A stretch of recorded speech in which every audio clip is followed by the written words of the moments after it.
There are moments in life where silence is no longer an option, where standing by can cost more than we realize. Today, I'm going to share with you a story that isn't just about confrontation. It's about courage, justice, and the ugly truth of prejudice that's often swept under the rug. This is the story of Marcus Johnson and Emily Walker, an encounter that started in a parking lot but turned into a lesson the world needs to hear. If you've ever felt the sting of unfairness or seen someone treated wrongly because of who they are, then this story will resonate with you. Stay with me, because this isn't just about a clash. It's about what happens when someone stands their ground and demands respect in the face of hatred. And hey, if this story touches your heart, take a moment to subscribe to the channel. That way, you can join us as we dive into stories that matter, stories that make us think and feel. Now, let's get into it. It was a bright Saturday morning, and Marcus Johnson had no idea that his day, which started so routinely, would take a turn that would challenge his patience, character, and dignity. He had just parked his car in front of a supermarket, ready to grab a few essentials. As he locked his door and headed toward the entrance, he heard a sharp voice call out behind him. "Excuse me, that was my spot." Turning, Marcus saw a woman walking briskly toward him. She was well-dressed, in her late 40s, with a stern expression that could have cut glass. Emily Walker. She gestured aggressively at the parking space he'd just pulled into, accusing him of stealing it. Marcus, ever calm and measured, responded politely, explaining that there had been no indication anyone else was about to park there. But Emily wasn't interested in explanations. "You people think you can just do whatever you want, don't you?" she snapped, her tone laced with venom. Marcus froze. Those words, "you people," hung in the air like a bad smell.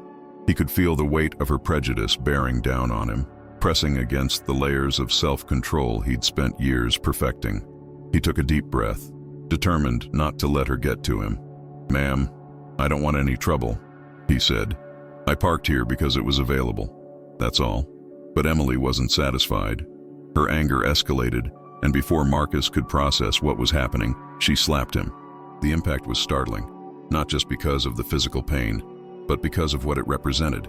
A blatant act of aggression rooted in racism and entitlement. Now, Marcus wasn't a man who believed in violence. He'd been taught to turn the other cheek, to rise above. But in that moment, something inside him snapped. This wasn't just about him anymore. It was about every time someone like him had been disrespected, belittled, or harmed simply because of the color of their skin. He didn't lash out impulsively. Marcus moved deliberately, defending himself with just enough force to stop Emily in her tracks. She stumbled backward, her face a mix of shock and indignation. She hadn't expected him to stand up for himself. The parking lot, once quiet, was now alive with murmurs.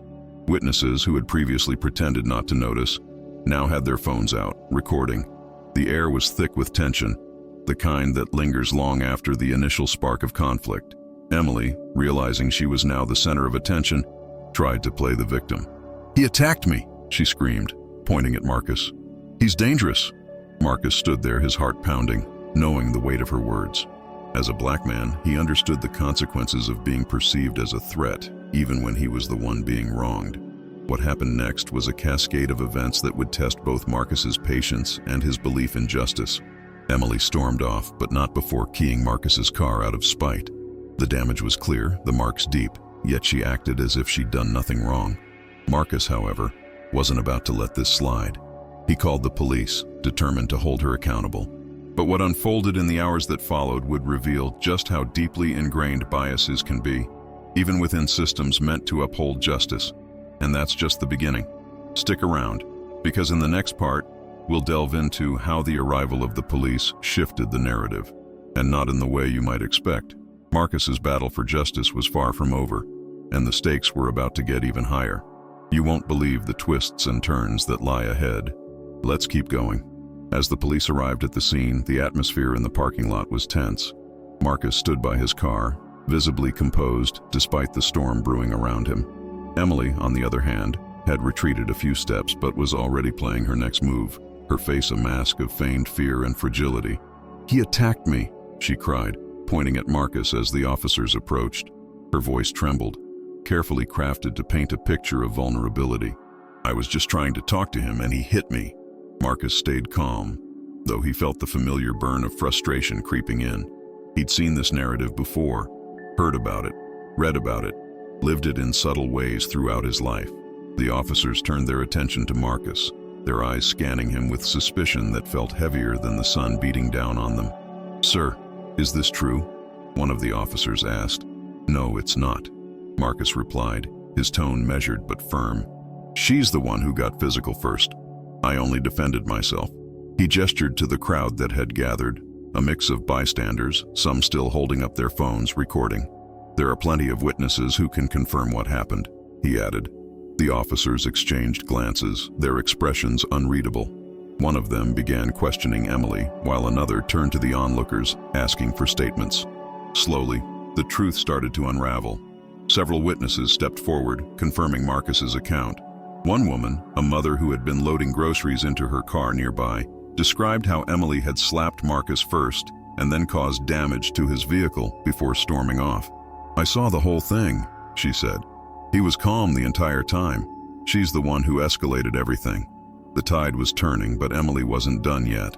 Her privilege had always shielded her, and she leaned into it now, insisting that Marcus had intimidated her, that she'd felt threatened. Her voice cracked as she wove a story designed to elicit sympathy, even as the evidence mounted against her. But then came the moment she hadn't anticipated. One of the bystanders produced their phone, showing clear footage of the altercation. The video captured everything: Emily's aggressive approach, her slap, Marcus's restrained response, and her deliberate act of vandalism. The officers reviewed the footage, their expressions hardening as the truth became undeniable. Emily's narrative crumbled in an instant.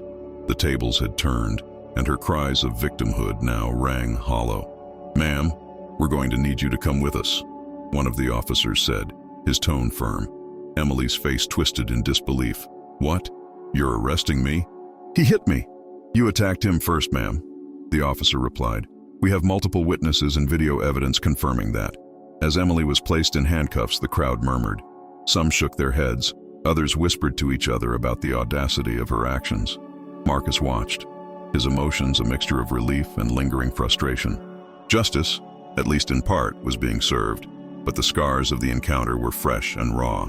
Before being taken away, Emily turned to Marcus, her expression a mix of anger and disbelief. "You'll regret this," she hissed. But Marcus didn't respond. He didn't need to. Her words had no power over him anymore. The officers took statements from Marcus and the witnesses, ensuring every detail of the incident was documented. As the adrenaline began to fade, Marcus found himself reflecting on what had just happened. This wasn't just an isolated event. It was a symptom of something much larger, a deep-rooted sickness in society that allowed people like Emily to act with impunity, expecting their privilege to shield them from consequences. For Marcus, the incident was a painful reminder of the prejudice he'd faced throughout his life, from microaggressions and everyday interactions to moments of outright discrimination like this one. But it was also a moment of empowerment. By standing his ground, by refusing to let Emily's actions go unchecked, he had taken a step toward holding her, and others like her, accountable. As he watched the police car drive away with Emily in the back seat, Marcus felt a sense of vindication, but he knew this was far from over. The legal process would be the next chapter in this story, a chapter that would test his resilience in ways he couldn't yet imagine. And as he drove home that evening, his car still bearing the scratches from Emily's tantrum, Marcus couldn't help but think about the witnesses who had stepped up, the footage that had told the truth when words could be twisted. He realized that in the fight against prejudice, allies mattered, evidence mattered, truth mattered, but the battle wasn't won yet. The road ahead would be long and exhausting, filled with court dates, testimonies, and the emotional toll of reliving the incident over and over. Still, Marcus was ready. He'd come this far, and he wasn't about to back down now. What happens next, though, will leave you questioning the very systems designed to deliver justice. In the upcoming chapter, we'll dive into the courtroom, where Emily tries to twist the narrative once more, and Marcus fights to ensure the truth prevails. Stay with us. You won't want to miss what happens next. The courtroom was quiet, almost oppressively so, as Marcus sat at the plaintiff's table. His hands rested on the polished wood, steady but tense, a stark contrast to the whirlwind of emotions swirling inside him. This wasn't just about him. It was about holding someone accountable in a system that often tilted unfairly. Emily Walker entered with an air of practiced poise. Dressed conservatively, her demeanor exuded vulnerability, as though she were the victim of some great misunderstanding. Her lawyer, a man with a reputation for being both slick and aggressive, whispered something to her as they took their seats. The judge entered, the court rose, and the trial began. What unfolded over the next several days was a collision of narratives, each fighting to dominate the truth. Emily's defense was sharp but predictable. Her lawyer painted her as a woman who had been provoked into her actions. He claimed Marcus had intimidated her, that she had reacted out of fear for her safety. The narrative relied heavily on old stereotypes, casting Marcus as the aggressor despite the overwhelming evidence to the contrary. But Marcus's legal team came prepared. His attorney, a fierce and articulate advocate named Angela Ramirez, began dismantling Emily's story piece by piece. "Let's look at the facts," Angela said during her opening statement. "The defendant initiated the confrontation. She physically assaulted my client. She vandalized his property. And when the police arrived, she attempted to manipulate the truth to cast herself as the victim. But the evidence doesn't lie." The courtroom watched as video footage of the parking lot incident was played. The tension was palpable. Every slap, every insult, every act of aggression was laid bare for the jury to see. Marcus sat silently, watching the reactions in the room. Some jurors seemed visibly uncomfortable, their expressions hardening as Emily's behavior was exposed. Others glanced at her with disbelief. Emily, however, avoided eye contact, her face a mix of indignation and embarrassment. The prosecution called witnesses to the stand. The bystanders who had filmed and spoken up at the scene now recounted what they had witnessed. Their testimonies were clear and consistent. Marcus had acted with restraint, even under extreme provocation. Emily's defense attempted to discredit them, suggesting bias or questioning their perspectives, but the witnesses stood firm. "She slapped him," one of them said. "No hesitation. She wasn't scared. She was angry. And when he defended himself, she acted like she was the victim." Emily herself took the stand, a move her lawyer likely thought would sway the jury. She spoke tearfully, claiming she had been overwhelmed and frightened, that she'd felt threatened by Marcus's presence. "I didn't mean to hurt anyone," she said, her voice trembling. "I just wanted to protect myself." But Angela was relentless during cross-examination. "Ms. Walker," she began, her tone calm but cutting, "do you believe that Marcus Johnson posed a threat to you?" "Yes," Emily replied quickly. Angela nodded, pacing slowly. "And yet, despite feeling threatened, you chose to physically assault him instead of calling the police or walking away. Why is that?" Emily stammered, her carefully rehearsed narrative beginning to unravel. "And after you assaulted him," Angela continued, "you vandalized his vehicle. Is that a typical response for someone who feels scared?" The courtroom murmured as Angela pressed further, exposing the inconsistencies in Emily's story. By the time she finished, it was clear to everyone in the room that Emily's actions had been driven by entitlement and prejudice, not fear. When Marcus took the stand, his testimony was quiet but powerful. He spoke not just about the incident itself, but about the deeper wounds it had reopened. "I've dealt with prejudice my whole life," he said, his voice steady but heavy with emotion. "People like Ms. Walker assume things about me before they know a single thing about who I am. That day wasn't just about a parking spot. It was about someone thinking they could treat me as less than human because of the color of my skin. And I'm tired of it." His words hung in the air, resonating with everyone in the room. The trial's climax came with the closing arguments. Angela's was a masterclass in advocacy. "This case isn't just about Marcus Johnson," she said, her voice ringing with conviction. "It's about accountability. It's about saying, as a society, that we will not tolerate prejudice disguised as fear or violence excused by entitlement." Ms. Walker's actions were clear, and the evidence speaks for itself. Justice demands that she be held responsible. The jury deliberated for hours, the weight of the decision evident in their furrowed brows as they filed back into the courtroom. The foreman stood, clearing his throat. "We, the jury, find the defendant, Emily Walker, guilty of assault and property damage." A murmur rippled through the courtroom. Marcus exhaled, a mix of relief and exhaustion washing over him. Emily's face fell, her practiced facade finally cracking as reality set in. But for Marcus, the verdict was bittersweet. It was a victory, yes, but it didn't erase the pain of the incident or the countless other times he'd faced discrimination. Justice had been served in this case, but the larger fight against systemic racism continued. As the courtroom emptied, Marcus sat for a moment, reflecting on the journey that had brought him here. He thought about the witnesses who had spoken up, the lawyer who had fought for him, and the people who would hear his story and perhaps see the world a little differently because of it. But this isn't the end of Marcus's story. In the next chapter, we'll hear his reflections on what this experience taught him, not just about racism, but about resilience, allies, and the power of standing up for yourself. Stay with us, because what comes next will leave you inspired and ready to confront the injustices around you. Let's keep going. The trial was over, but for Marcus Johnson, the journey was far from complete.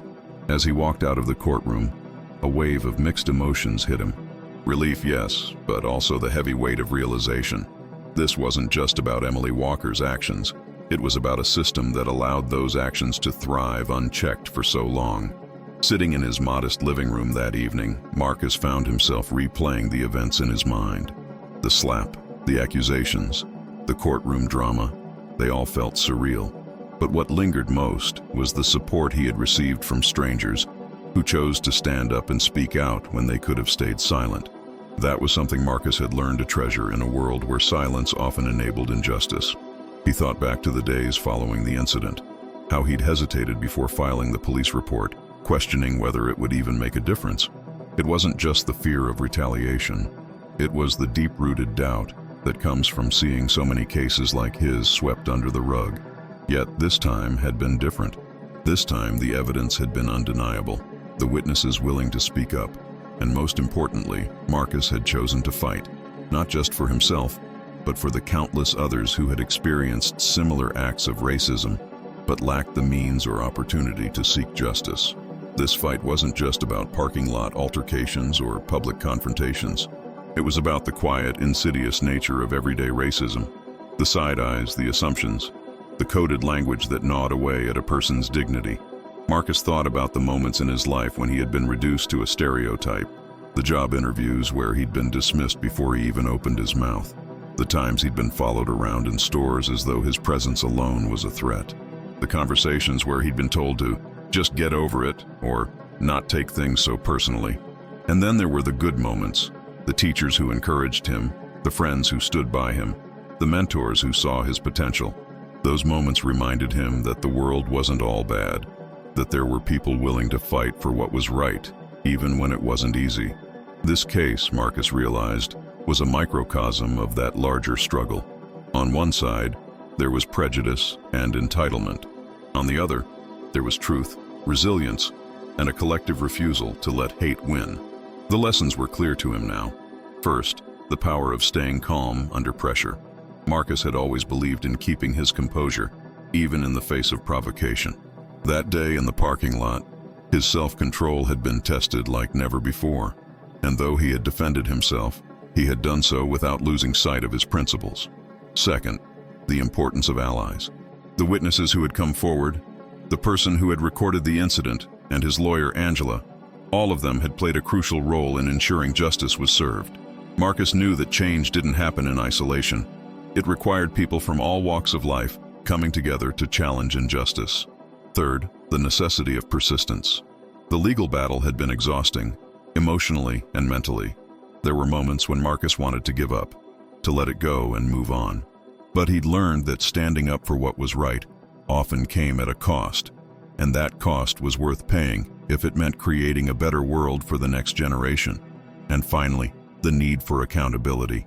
Emily Walker's actions had consequences, not just for her, but for the community at large.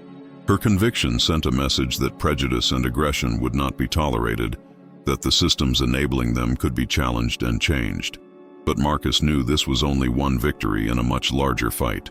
The systems of oppression that had shaped Emily's behavior and threatened his own sense of safety were still in place. It would take more than one court case to dismantle them. As the days turned into weeks, Marcus began sharing his story, not out of a desire for attention, but out of a belief that storytelling could inspire change.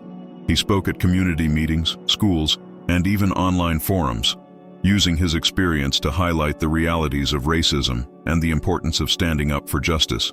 In one particularly moving moment, a young black man approached him after an event. "Thank you for what you did," the young man said. "I've been in situations like that, and I always thought no one would believe me. But seeing you fight back, it gives me hope." Those words stayed with Marcus. They reminded him why he had chosen to fight in the first place. It wasn't just about Emily Walker or that parking lot. It was about challenging a mindset, creating a ripple effect that could inspire others to stand up, speak out, and demand better. The journey had been painful, yes, but it had also been transformative. Marcus emerged stronger, more determined, and more connected to the community around him. But what's next for Marcus? What does his fight teach us about resilience, unity, and the ongoing battle against injustice? In the final chapter, we'll explore how Marcus uses his experience to fuel a movement, turning personal pain into a catalyst for societal change. Don't go anywhere. The conclusion will leave you inspired and ready to take action. Stay tuned.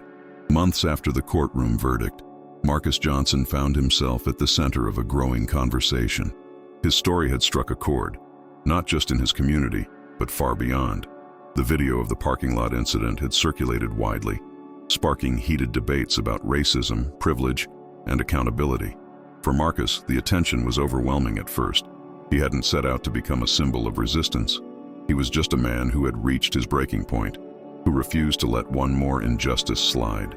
But as messages of support poured in, from old friends, strangers, even activists, Marcus realized his experience was bigger than himself. It was part of a much larger narrative, one that needed to be told. He decided to use his voice. Marcus began speaking at events, sharing not just the details of the incident, but the lessons he had learned from it. His story wasn't polished or rehearsed. It was raw, filled with the frustration, pain, and determination that came from living as a black man in a world that often saw him as less than, and people listened. At a community forum, Marcus stood before a packed room, his heart pounding as he spoke. "This isn't just about me," he said, his voice steady but firm. "This is about every person who's been told to stay quiet, to not make waves. It's about those of us who've been hurt, ignored, or dismissed because of the way we look.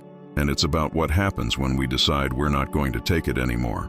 The room erupted in applause, but Marcus wasn't looking for validation. He was looking for action. He partnered with local organizations to create workshops on racial bias and conflict resolution, aimed at fostering understanding and breaking down stereotypes. He worked with schools to implement anti-racism curricula, ensuring that the next generation would grow up with the tools to recognize and combat prejudice. One of the most impactful moments came when Marcus returned to the very supermarket where the confrontation with Emily had occurred. He met with the store's management to discuss how they could better handle such incidents in the future. Together, they developed a training program for employees, focusing on de-escalation techniques and recognizing bias. But Marcus didn't stop there. He started an online platform, inviting others to share their stories of racism and resilience. The platform became a space for dialogue, education, and empowerment, connecting people from all walks of life who were committed to change. Through it all, Marcus remained grounded. He still carried the weight of what had happened, the anger, the humiliation, the exhaustion of fighting a battle he hadn't asked for. But he also carried hope that his efforts, however small, were making a difference. Of course, not everyone supported his cause. Marcus received his share of backlash, from online trolls to people in his own community who thought he should let the past go. But he refused to be deterred. "Change doesn't happen by staying quiet," he often said. "It happens when we speak up, even when it's uncomfortable." One day, Marcus received a message from someone unexpected, Emily Walker's sister. "I've been following your story," she wrote, "and I just want to say I'm sorry for what my sister put you through. I've tried to talk to her about it, but she's not ready to listen. Still, I want you to know that your story has opened my eyes. It's made me think about my own biases and how I can do better. Thank you for that." Marcus didn't know how to respond at first. Part of him wanted to dismiss the apology as too little, too late. But another part of him recognized the importance of even small steps toward understanding. He replied simply, "Thank you for your message. I hope we can all keep learning and growing." That interaction reminded Marcus that progress wasn't always linear. It wasn't about immediate, sweeping change. It was about planting seeds, having tough conversations, and taking steps, however small, toward a more just and equitable world. As the months turned into years, Marcus's story became a catalyst for change. His platform grew, his workshops expanded, and his community became more vocal and united in the fight against racism. But Marcus never lost sight of what mattered most: the people. In one of his final public speeches of the year, Marcus stood before a crowd at a rally. The sun was setting behind him, casting a golden glow over the sea of faces. "This fight isn't easy," he said, his voice carrying over the hum of the crowd. "There will be days when it feels like nothing is changing, when it feels like the weight of it all is too much. But remember this: every step forward, no matter how small, matters. Every voice raised, every story shared, every injustice challenged, it all adds up. We may not see the change we're fighting for in our lifetimes, but that doesn't mean we stop fighting. Because if we don't, who will?" The crowd erupted into cheers, but Marcus's gaze was steady, his resolve unshaken. The story of Marcus Johnson and Emily Walker began as a single painful encounter in a parking lot, but it became something so much bigger, a testament to the power of resilience, the importance of accountability, and the unyielding hope for a better future. And while this chapter of Marcus's journey may have ended, his fight, and the fight of so many others like him, continues. If this story has inspired you, don't let it stop here. Hit that subscribe button and join us as we explore more stories of resilience, justice, and the human spirit. Together, we can create the change we want to see. And don't forget to check out our other videos, where we dive deeper into the issues that matter most. Until next time, stay hopeful, stay strong, and keep fighting for what's right. Thank you for sticking with this powerful journey. Stories like Marcus Johnson's remind us how pivotal individual courage can be in reshaping the narrative of justice and equality. But before we end, let's pause and reflect on why this story matters to all of us. Marcus's experience didn't just highlight the pain of racism, it demonstrated the strength it takes to confront it, the importance of allies, and the profound impact of standing firm even when the odds are stacked against you. Whether it's through speaking up, educating ourselves, or taking active steps in our communities, we all have a role to play in creating a fairer world. If this story moved you, don't let it stop here. Subscribe to this channel, not just to hear more stories like Marcus's, but to become part of a community dedicated to change. Together, we'll continue to unpack hard truths, challenge systemic injustice, and inspire action. And don't forget, our other videos delve deeper into these critical issues, stories of courage, of systemic reform, and of the quiet heroes who make a difference every day. You won't want to miss them. So hit that subscribe button, share this video with someone who needs to hear it, and let's keep the conversation alive. Because every story we tell, every voice we amplify, is another step toward a brighter, more equitable future.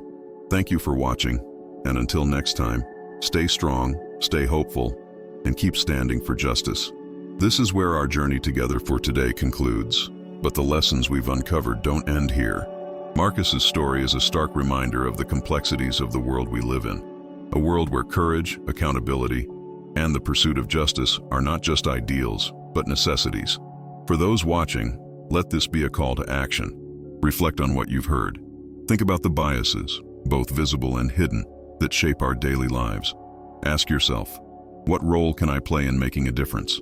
Maybe it's by speaking up when you witness an injustice, supporting those who fight these battles, or even just educating yourself and others about these pervasive issues. The change Marcus fought for isn't just his responsibility, it's ours too. And if this story resonated with you, if it sparked something in your heart or mind, take the next step with us. Subscribe to the channel to stay connected to stories that matter, stories that challenge and inspire us to grow. Share this video with someone who needs to see it, someone who might find strength, perspective, or hope in Marcus's journey. Remember, change starts with awareness, but it doesn't stop there. It requires action. Every like, every share, every subscription helps amplify these voices and these stories, making sure they reach the people who need to hear them most. As you leave today, think about what Marcus taught us, that even in the face of injustice, resilience and truth have the power to prevail. Together, we can keep this fight alive.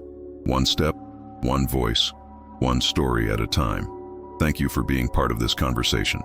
We'll see you in the next video, where we'll continue exploring stories of courage, growth, and the unwavering human spirit. Until then, stay inspired, stay strong, and never stop striving for justice.